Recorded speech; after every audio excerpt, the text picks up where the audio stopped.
Lucas。今天很高兴有机会来这边跟大家分享一下这个主办单位希望我们来分享一下从不同的观点，来看说这个时代，硬体的时代来临了，那我们怎么去创业成功？我先介绍一下台湾创意工厂的背景。台湾创意工厂其实很简单，我们是一个投资跟育成的单位。那我们在去年的2月成立之后呢，那我们在去年底的时候，我们开始了一个新的计划。那这个计划其实就叫做这个硬体加速计划。我们的目的很简单，我们有一些手头上有一些小的资金。我们也有一些资源，那我们希望透过这样的一个计划，让这边大家可以看到，回头看到这么多的人有兴趣来做一些自己的硬体的东西呢，我们有这个资金跟资源，把它从所谓的 prototype， 刚刚有一位教授也刚刚讲了一些有关 3D printer 的这个怎么样制造自己的产品这个概念，那我们希望把它再往下延伸，当你把产品做出来之后，你要怎么把它发表？怎么打它量产？怎么找到人家来投资你？怎么样这个跟你找到好的合作伙伴？那另外一个最重要的是说，当你在设计产品的时候，你有一些最基本的概念，怎么样能够去得到一些好的市场的回应？那我想这个就是今天主办单位希望找我们来有一个不同角度的方式来分享这件事情。那这个题目，其实我跟主办单位提过，这个题目实在是有点硬哦，很难。所以我的演讲的方式大概会这样。我先讲一下，就是说，大家在这边坐在这边，其实听久了就会觉得说，我最近听到的新的东西都是 always 都是手机 app，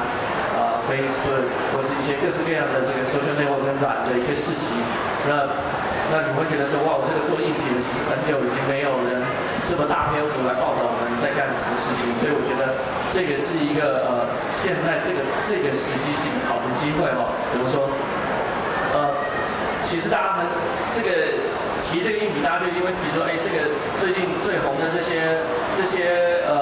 硬体厂商到底最近怎么样？结果大家还是得回头去看这个所谓的 Apple。那为什么我们会把 Apple 提出来？就是大家现在会觉得说，哇，这个 Apple 带动了这个 App 的市集，带动这个软体世界发展，是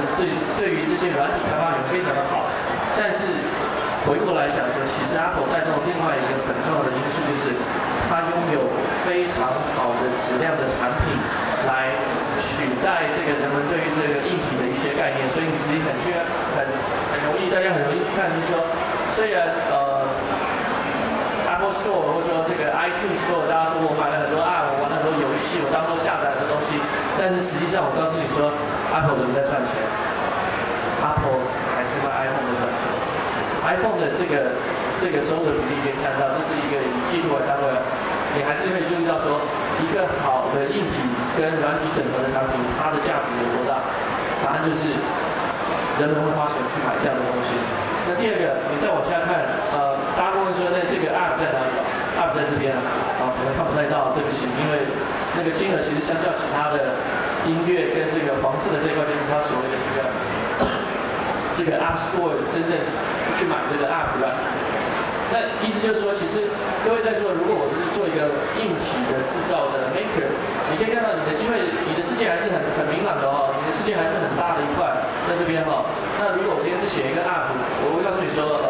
你的世界可能要在这边去出头哦，有点辛苦，但是就是说各式各样的方式都可以让你有机会迈向这个舞台。那接下来再来看一个，就是说大家会谈到 Google， 因为最近这个礼拜 Google 的 I/O Day， 你看到我精神不太好，就是每天晚上我们都熬夜都在看这个 Google 的 I/O Day 发表，到底它发表什么新网页。但是这一次的 I/O Day 好像让大家稍微没有这么兴奋。如果去看的话，它发表的比较多是 Google 的 Play Store、Google 的 Music、Google 的一些 social network。但是你会谈说 Google 自己说它自己是什么公司，它要说它是 Search 公司，但实际上 Google 其实做了很多的硬体。那我想最容易懂的话，大概就是右边这边可以看到所谓的 Google Plus， 那这个东西非常多人在谈哦。那我不知道当场在座的应该还没有机会看到，那我自己是看到，那我也试着戴一下。但是你也看到我有2个眼镜哦，所以我戴起来的时候，我就是告诉全世界，我是阿呆，然后我很喜欢整天在玩这些东西。但是它这个应用其实应用的相当广哦。那 Google 也做一个很有意思的东西，说它做一个这么漂亮的硬体出出来之后，他也没有办法告诉明确的在告诉他说，嘿，我 Google Glass 可以干什么？那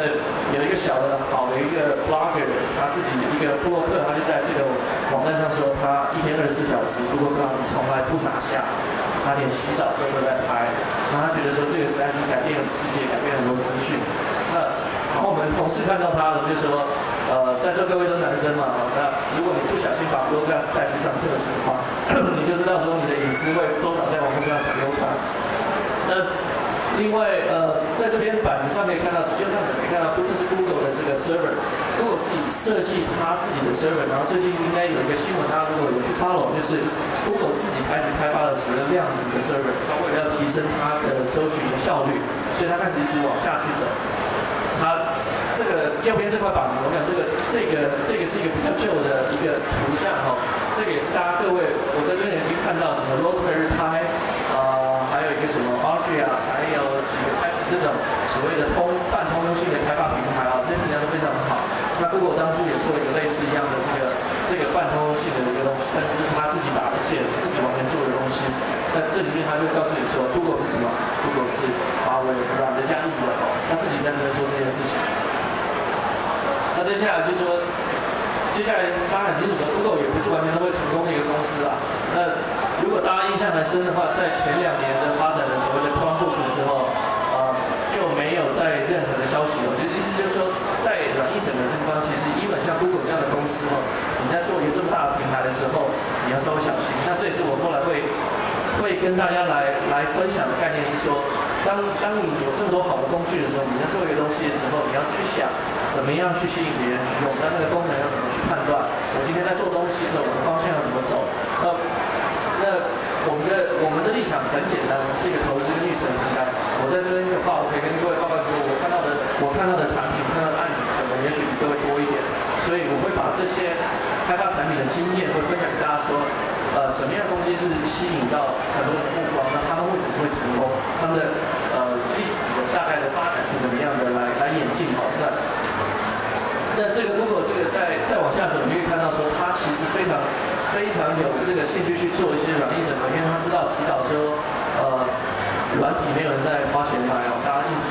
体握在手上，我一定会花钱买这个东西。但是你要花钱去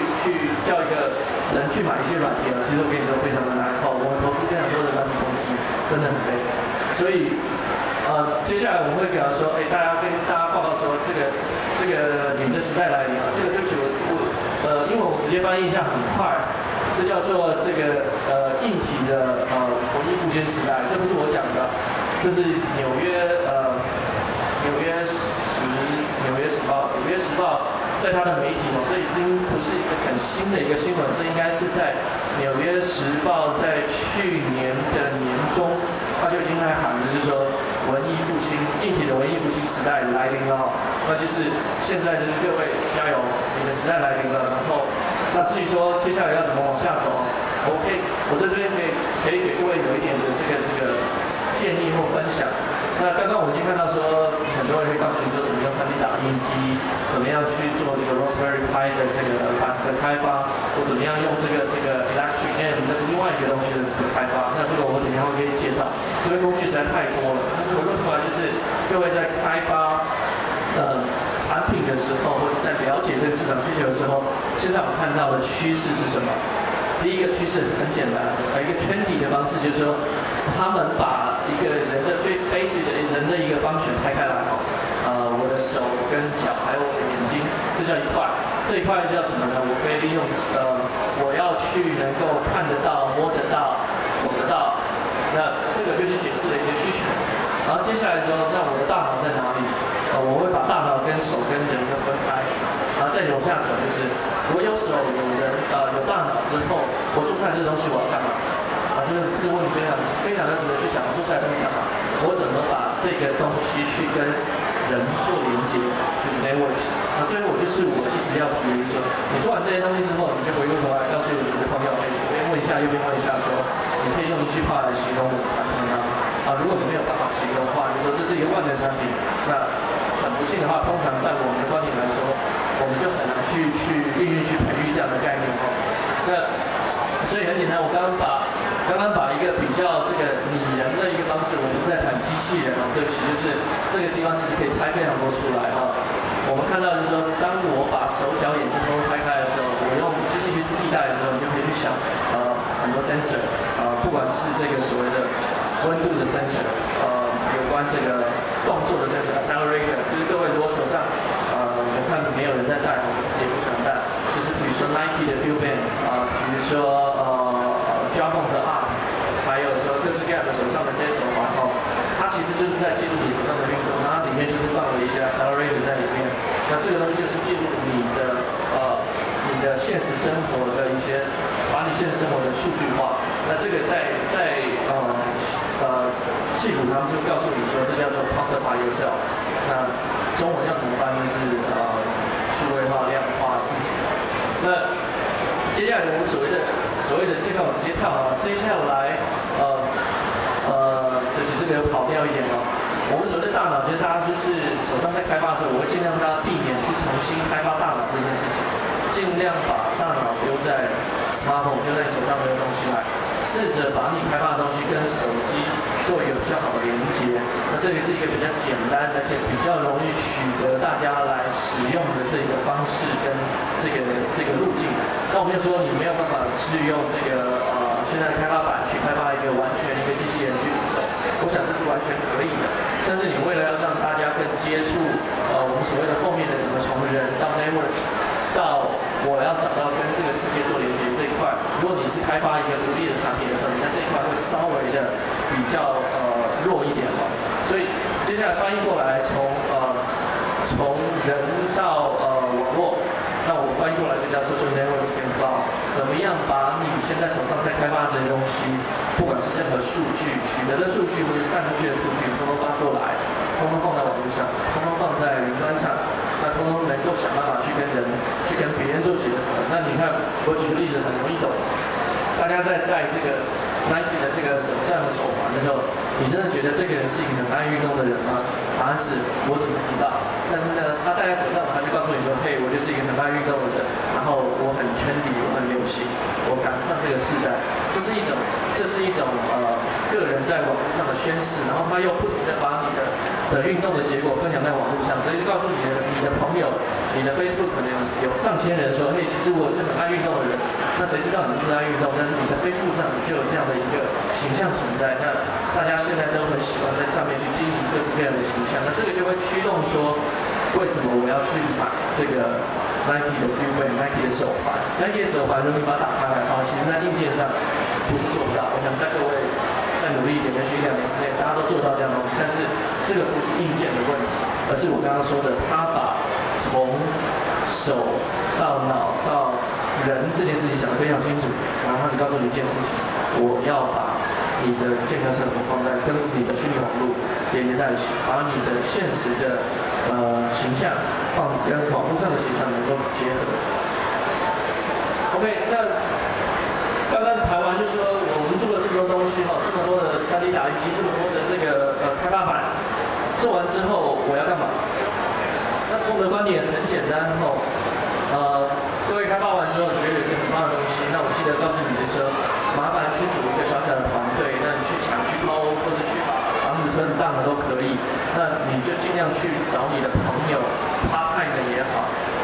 有工程师背景的找没有工程师背景的，然后有这个没有工程师背景的，那你可能就多努力一点，在这个活动多参加一点。那去找一些人，然后去协助他们去完成这样的梦。为什么？我希望看到的团队是一个比较所谓的混合式的，不是所谓的技术人员，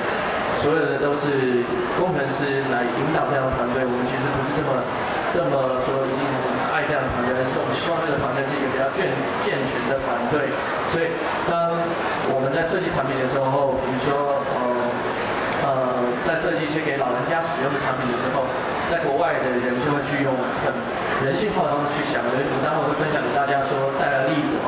那可是，在台湾，也许我看到就是说，他会开发这个背心，让你爸爸妈妈穿，就是告诉你说，我今天我问我妈妈有没有运动，我妈妈有没有走来走去，或是这样的。那然后或者说我怕家里老人走失的时候，给他穿一个背心，答案就是这个过程就有一个很严重的瑕疵，就是这群老人家根本就会忘记要穿背心，所以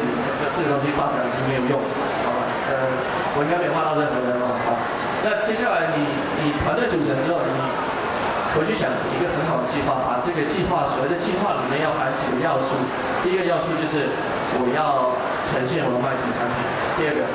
我要多少钱。衡量一下，大家自己衡量一下，不要贸然就辞了工作，或是贸然就说我把这个产品就要拿去申请专利，专利再申请一件，在国际申请专利的话，其实金额其实不便宜哈。如果你觉得你的东西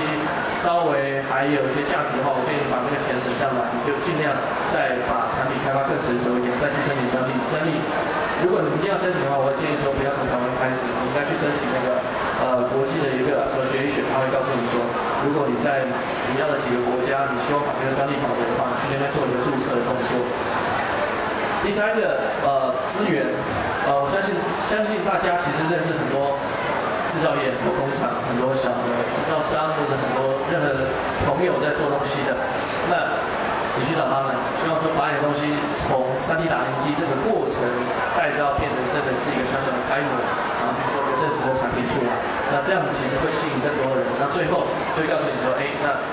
像我们这样的人就会跑来说，你们做的东西很有趣哦，那我们有没有兴趣？有没有兴趣让我们帮你把东西带到更下一层？所以我们会某种程度就代表着我们可以帮你找到一些资金，然后再发展。或者是很简单，因为可以最后我就像说，最后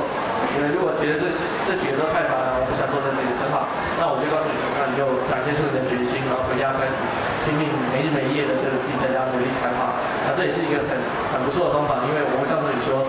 这个方法也不是错，因为等一下我各位介绍的一些案例，其实也就是有这样的过程的结果。那这边我一定会跟大家来介绍一个不可错过的东西哦，叫做群众募资平台。我想这个名字在台湾很熟哦，所以但是台湾的运作我不是很清楚，我也不会继续再去介绍这个平台，因为我们希望看到是说真正能够吸引到好的一些 idea， 好的一些人来跟你合作的话，你要去哪把你的东西放上去，你要去哪去做一些最简单的宣传。第一个大家千万不要错过，就是说去把你的好的计划放到 Kickstarter 上，在这边就是我可以再 repeat 一次哦。如果你真的东西出来了，然后已经可以开始跑了，真的试着去把你东西放在这个叫做群众募资平台，国外的。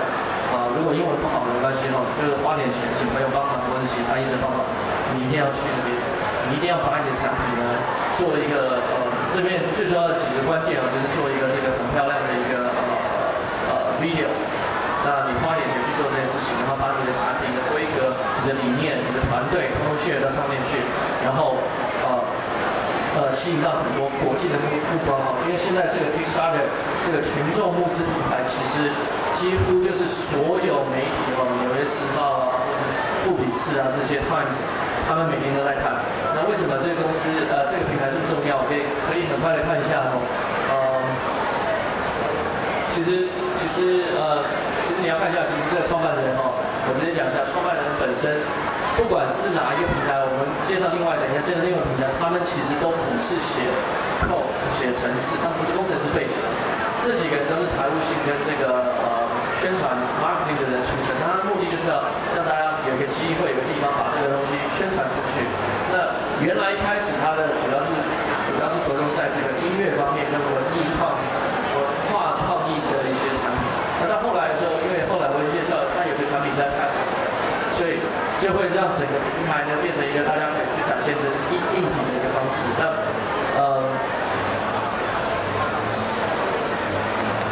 另外这个平台也是一样哦，大家如果被第一个平台给拒绝哦，没关系，继续努力。第一个平台如果被拒绝没关系，大家把这个写下来，认真看一下，就是说我还是有机会，我送第二个平台，第二个平台叫 Indiegogo， 这也是一样的哦，就是一模一样的东西，就是它会协助，它会让你有机会把你的东西放在舞台上，而不是现在这个舞台非常不错，就是说你要怎么样可以在最短时间内去接触到国际世界化的平台，那个舞台更大，那这个舞台站一站，然后去旁边站一站，其实是效果更好哦。那这个东西一样，我们来可以看一下，就是说其实这里面它就协助你解决很多样的问题哦。那这个细节我也许就不太讲，但是我会告诉你说，它其实主要的概念就是让你在一段时间之内，把你的产品放在那个舞台上，然后30天之内看看大家这个使用者的回应啊，这个国外的开发者的回应，这些有的没的回应，通通能够分享给你。那我觉得这个是一个非常好的机会哦。如果你的产品还在这个 prototype 的时间的时候，你就已经可以得到世界的回应，我觉得这是一个非常好的一个感觉哦。如果我会做产品，我早就这样做，但是fortunately 我不会做了。但是在这边你可以看到，这群人其实现在做的非常好。你如果上去看，每一天你都可以看到新产品，然后你就会告诉你说，有多少人这个是跟我说一样的东西，有多少人用什么样的开发板，有多少人用什么样的程式在做，那这个机会非常的好。如果你觉得这些东西都不符合你的需求，你想要找一些开发者的叫做什么 workshop， 开发者的这个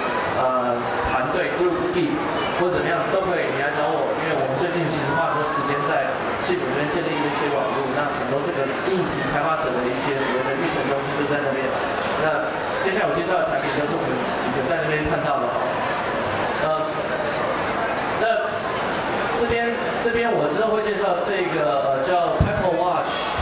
这个叫 OAR 是做游戏的，那这个是放iPhone 的 DAC， 这个是一个新的手环，这个我不太知道，对不起，我们的团队帮我做的，那我先跳过。那我会告诉大家说，这边的这几个产品的一个历史过程，就是结论我都告诉你说，他们在这个平台上把概念传递出去，然后他们获得多少报酬。这个手表叫 Apple Watch， 大家如果开始注意的话，应该很熟。这个手表在所谓的刚刚的 Kickstarter 平台上，它1个月之内就得到了1200万美金的订单。那它的台币的话，大概是3亿啊，30亿大概30亿的这个金额，30亿台币哦。那我有去拜访过他们哦。那时候我去的时候，他们桌上还是散的，就跟这个长得一模一样，没有任何差别。但是他手上有这个1200万美金的订单。所以，接下来看说你的舞台在哪里哦？你的舞台在这边，你可以看到说在这个平台上面呢，会看的人是谁？那很有意思哈，就是说，身为硬体的重镇的亚洲，结果我们对于这个硬体的反应其实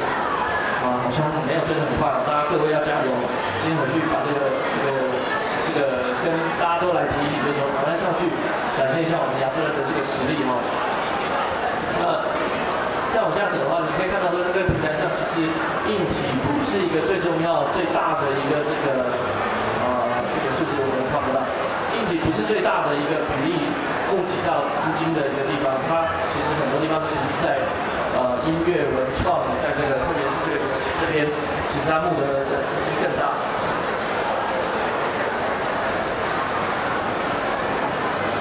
然后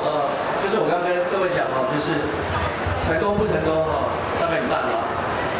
所谓的成功不成功大概一半，那你自己去想看。通常平均在这个平台上，我记得数字没错的话，你如果做的东西不错，平均他们一个案子可以拿25万美金的预先的订单回来。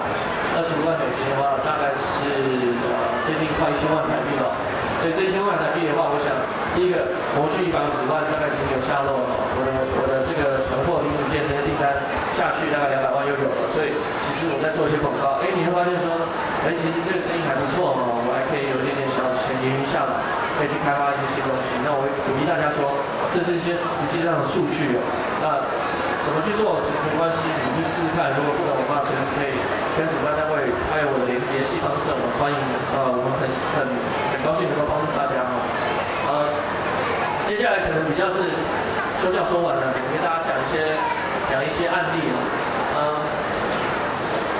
这个产品，我想如果大家有注意到的话，这是一个比较跟这个现在的趋势哦，它怎么样做？我坦白说，这个案子正好我没有看到过，我不知道它怎么运作。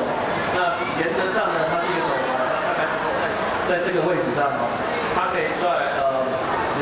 扣在这个手环上，它这个位置上，它可以去侦测到这个你的这个动作。一般我们在做这个现在很流行叫做手势的追踪，手势的追踪方式很多种。手势的追踪方式有透过这个影像，有透过这个 accelerator 就是 sensor 来做。它这个方式是透过这个手上的肌肉跟电流的变化来去追踪你的手势。那人家问说，那我干嘛要这个东西？其实很简单，很多时候你其实两手需要空出来，你没有办法一直拿一个东西，或是我如果像我这样，我站不住，我没有办法在镜头前面一直站。那个追踪我的手势的用摄影机的方式，其实效果就非常的差。所以像这个案子这个案子其实。对不起，这个公司其实可以跟大家讲说，我最后它的硬体在这上面卖多少钱才卖150块，这不是一个非常贵的东西。为什么会卖这么便宜？就是我跟大家刚刚在前头跟说的，在开发产品的时候，你要怎么样让你的产品能够吸引到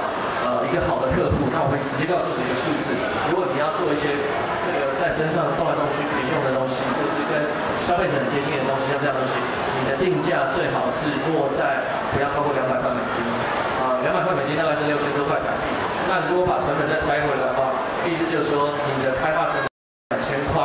的成本，那2000块的成本的话，你可以用这边很多的这个板去做开发，但是你在控制成本的时候，你可以大概把它压在大概2000块，2000块大概60块，60块我可以做什么？其实60块我告诉你，我已经可以做一只手机出来。但是它这个东西其实它开发的价格非常便宜，因为它在这个手环上其实根本没有任何的这个处理器。我猜啦，有一颗小的 ARM 应该是没错，但它并没有一个非常大的一个处理的功能。它最主要把这些处理的功能丢到手机上去。那这个公司你会说，那他们到底状况怎么样？我可以告诉你，他们是美国一个很著名的预审中心出来的。那他在那边之前，他是一个加拿大公司，他在那边我猜之前只待了1年多。那最近他完成了这个产品，那有机会大家去看他的 demo 的影片还不是很准，他只能做一些简单的遥控。那这个公司现在出来了，那目前我们知道的话，我个人知道他拿到的这个投资者的资金大概在700万美金到800万美金，这是一个团队只做了第一个 prototype， 所以说这个是对于这个做硬体来说是非常这个有意思的。那这边第一下我就不讲了。其实你可以看到他说，我为什么会在强调团队的组成？如果你仔细去看他的团队组成，他的团队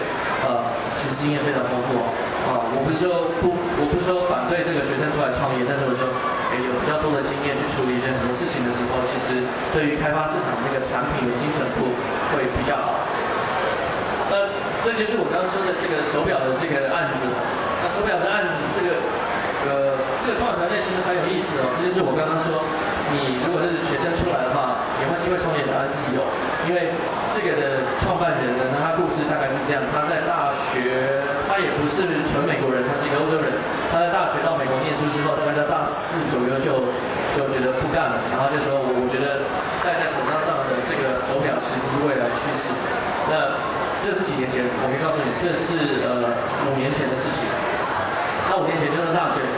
就开始做这件事情，然后一直做到现在，做到5年之后才大家可以看到这么成功的一个案例总共在1个月之内拿到1000多万的订单。那他那时候拿到订单的时候，我跟你讲，这些东西这个东西都是那个CG 都是画出来的，他其实没有真正完整的 prototype 在手上。胆子非常大，但是我跟你说，他不是一夜之间形成的。这个家伙他花了5年的时间只做一个产品。那我去看到了他3年前非常不成功的产品，他戴在手上的东西竟然有这么大，这么大的一个东西他戴在手上，然后这个看起来就是一个非常不切实际的产品，但是他花了5年，然后他去改了很多的硬件跟软件的一些共同设计的方式，那放到我刚刚说的所谓的 Kickstarter 平台上就一炮而红，那它也带动了这个平台的一些发展。那这是我刚刚说的，你做完产品之后，你要有一个舞台，你要想想看你怎么去找这个舞台。那接下来这个西部我就不讲了。那再来另外一个案子，这个案子是非常有名的案子那这个案例其实是叫 Nest， 在台湾会不会 work？会不会有希望可以做？我不是很清楚。但是它产品的概念很简单，它产品概念是说，因为欧美国家大部分的像这样的一个场地都是中央空调，那他们太冷或太热，他们有冷热的空调会一直在进行。那边的政府呢，那它在收取电费上呢，或是也有一个非常弹性的变动，就是也许今天是周日，可是天气很热，所以它电费有调整。那也许今天是没有那么热，然后电费就下来，所以它是完全一个动态性的东西。那所以它开发了一个这个产品叫做 Nest， 它就是一个非常智能的，可以告诉你说，它可以判断说这里面屋子里面有没有人，那屋子里面的活动程度怎么样，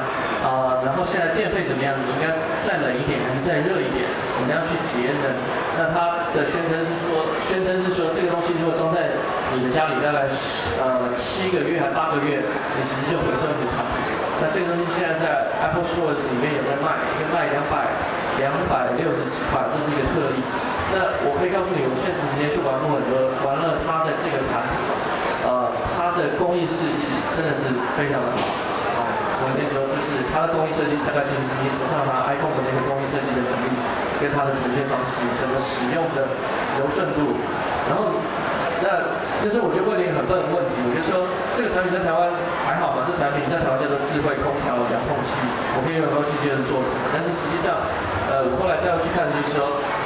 这个小小的产品它其实有 WiFi 在里面，它可以跟它的 Nest 的这家公司的cloud 去server 去结合，所以它可以随时动态的去调整说你什么时间之内你的电费的状况，你数据怎么来哦？那你有多少人就拍多少的这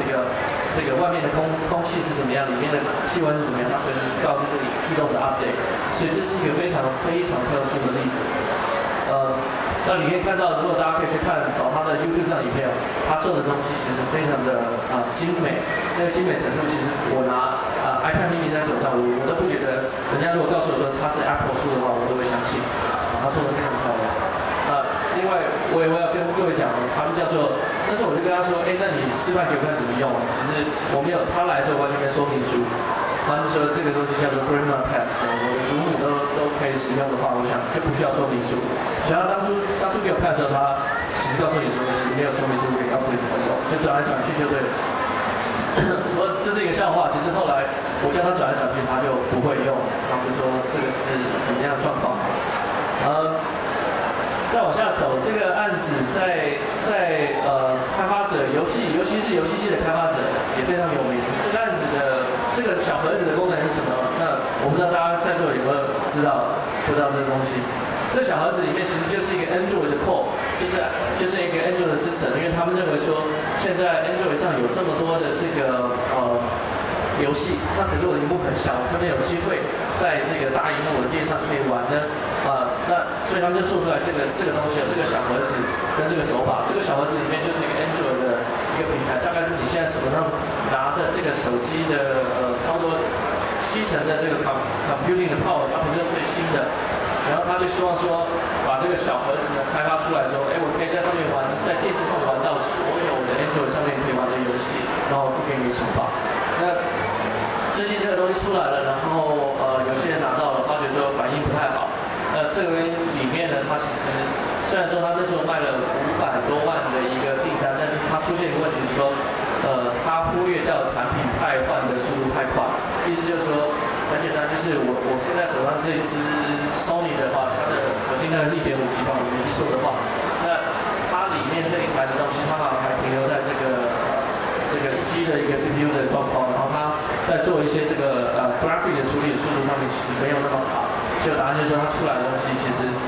概念是非常不错，所有人都非常爱。但是你真的在最后产品推行的时候，你就稍微在这边 miss 掉了，大家发觉说我买回去，结果它效能很差，它玩的游戏，它的3D 的那个呈现都不好。但是这个案子也是一个告诉大家说，这个 idea 就我想各位大家在做一定想得到，我会打电动的话，我一定会想到这样的概念为什么不？后来我就去找了这个我有机会找到了这个，各位如果打电动的话，就知道说有一个游戏非常有名，叫做Guitar Hero， 叫做吉他英雄。我不知道大家有点头吗？终于有点头。那 Guitar Hero 当初是全世界大概排名前10名可以卖的游戏。那我去找到了这个其中的一个创办人，就是做那个吉他的那个产品。那他现在告诉你说，现在最新的，如果各位之后在开发像这个方面，他说最新的这个 NVIDIA 的 CPU 的话 ，Tera 的最新的 version， 是他认为它的在 graphic 跟电动处理能力已经超越了 PS2。意思就是说，各位家里，我不知道各位知不知道 PS2 可能都蛮年轻，在 PS2 的的能够跑的效果跟电玩效果其实很快的，它都可以在市场上，你透过像这样一个小盒子，你就可以看到，你就不需要去买 PS2 了。那所以他们后来像给他也有像这样的团队，他们就抓住这个机会来做这个相关的硬体的发展。好吧，我已经忘记这个什么了。这个是那个小盒子哦，那看起来 size 很小，做起来非常简单，上面几乎没有按钮，供各位参考。那这个是一个其实是一个很有意思的一个团队，他们来自于非常大名鼎鼎的地方，它叫做MIT 的这个 Media Lab， 就是麻省理工学院里面有一个这个非常有名的这个所谓的多媒体开发实验室，这个团队是从那边出来的。那你看这个3个小方块，其实就觉得这方块在干嘛？那这方块可以玩游戏哈，它的游戏可以从第一个方块跑到第3个方块，我可以用手指去玩它，然后我们再增加方块或者增加方块排列的方式，我都可以去展现出不同游戏的方式，然后我就可以拿去玩。那你看想想看，那个小方块的开发板，其实我想在座一定都知道，那个完全不是硬体的问题，而是说你怎么去解决在玩一个游戏的流畅性时候，可以从第一个方块跑到第3个方块。那当我把第2个方块拿掉，这游戏会呈现出不同的 dynamic 的一个趋势。那这个像这样的产品，只是我们当初看到的时候非常喜欢，那这公司做得非常好。再接下来的话，我想各位如果这边有开发者的话，可能真的是拿相机拍一下，因为我们对于这个新的发展也是一样很有兴趣。那这个他手上拿的其实是一个 SD 卡的一个这个format 的一个产品。那这个 SD 卡里面呢，它强调的是什么？它强调是说，这里面就是所谓的新的趋势，叫做 Internet of Things， 就是所有东西我都可以联网。那我要怎么让所有东西联网？在它的定义里面，它就告诉你说，我这个小小的 chip 里面，我想大家可能已经看过，我放了一个 WiFi 的 chip 在里面，然后我放了一个ARM 的大概是9到11的一个 port 在这个里面哦，然后它在上面加了一个这个 open source 的开发 OS 的平台，然后我可以写各式各样我想去写的一个应用，所以就说基本上像我不懂这个底层的开发，我不懂这个 C， 那我不懂去 OS 怎么讲，但是他会告诉你说，没关系，你可以用我这个产品，然后我在你在上面写我的应用。我们在那边已经看到大概3、4个，至少我看到这3、4个产品已经在利用这个做一个开发哈。这是一个叫 Electric In， 那我想这个是另外一个不同于那个Raspberry Pi 的一个开发平台，或者是其他的板子的开发平台，这是完全一个 SD 卡的一个format。所以其实你可以看到，就是我记得它可以跟 Raspberry Pi 可以合作，因为插在里面，我可以完全完整的去展现出我想要做的事情。那这个 SD 卡呢，在网络上都可以在卖，我记得价格不是太贵，大概15到20块美金。所以如果有机会的话，大家今天我可能没有办法跟大家带来太多新的东西，但是这个东西的确是我们看到一个在矽谷里面很多人在开发应用的一个产品吧。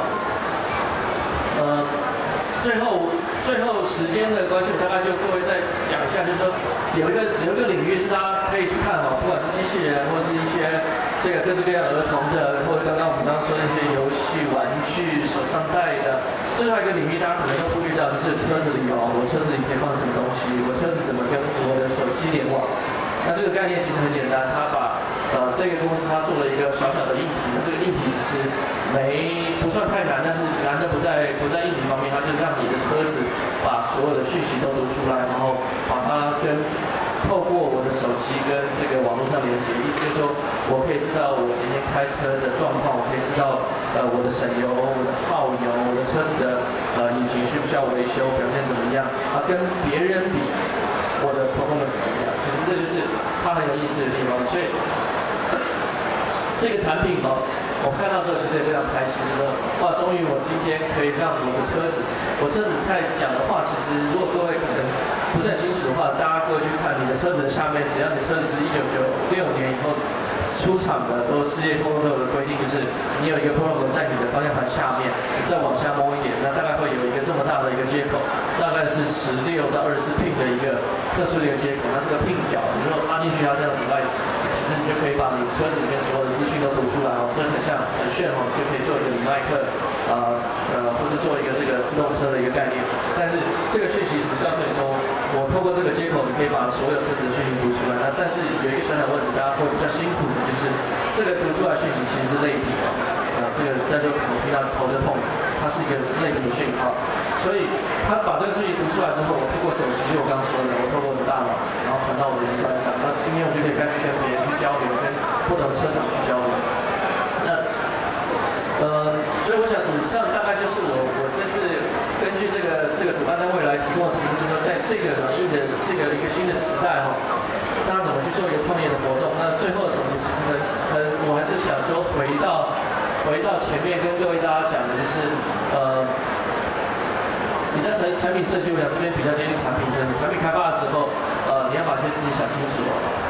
你不要去制造一个小东西，然后包含眼睛、鼻子、嘴巴的功能跟大脑全部放在一起。我会跟你讲说，这实在有点困难。记得把这些功能拆开来。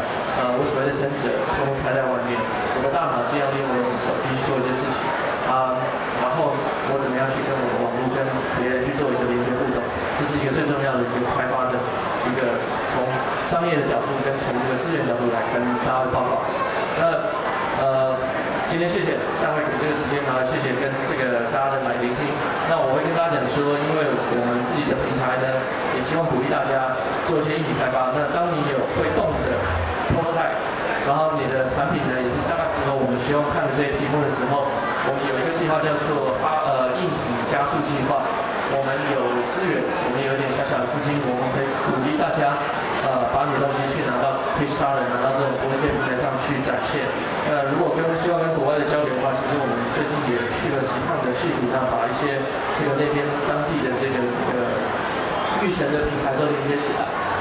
现在重点就是说，我们这群台湾的可爱的开发者，会不会有机会拿出很棒的东西来让这群人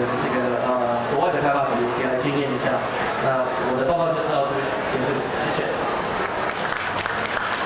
我们再次感谢今天来台湾创业。